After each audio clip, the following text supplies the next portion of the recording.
ગુજરાતના આણંદ શહેરમાં મેકડોનલ્ડ્સની એક શાખામાં ગંભીર ગેરરીતિનો કિસ્સો સામે આવ્યો છે, જ્યાં એક શાકાહારી ગ્રાહકને ચિકન નગેટ્સ પીરસાવી દેવામાં આવ્યા હોવાના આક્ષેપ ઉઠી રહ્યા છે. આ ઘટનાને કારણે ગ્રાહકની ધાર્મિક લાગણીઓ દુભાઈ હોવાના ગંભીર આરોપો ઉઠ્યા છે.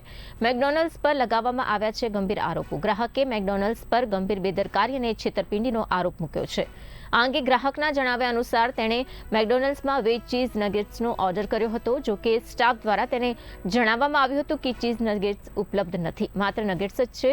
ગ્રાહકે તેને પોટેટો નગેટ્સ સમજીને ઓર્ડર કર્યો અને તેનું સેવન પણ કર્યું. પરંતુ જ્યારે તે ઘરે પહોંચ્યો અને નગેટ્સની તપાસ કરી ત્યારે તેને જાણ થઈ કે વાસ્તવમાં ચિકન નગેટ્સ હતા. ગ્રાહકે વધુમાં આરોપ લગાવ્યો છે કે ઓર્ડર આપતી વખતે સ્ટાફે નગેટ્સ વેજ છે કે નોન વેજ તેનો કોઈ પણ સ્પષ્ટ ખુલાસો પણ નહોતો કર્યો. એટલું જ નહીં, તેને આપવામાં આવેલા બિલ પર પણ નગેટ્સના પ્રકાર શાકાહારી કે માંસાહારી અંગે કોઈ જ ઉલ્લેખ નહોતો કરવામાં આવ્યો. આથી ઉપવાસના દિવસે અજાણ્યા ચિકનનું સેવન કરવાથી તેની ધાર્મિક લાગણીઓને ઊંડી ઠેસ પહોંચી છે.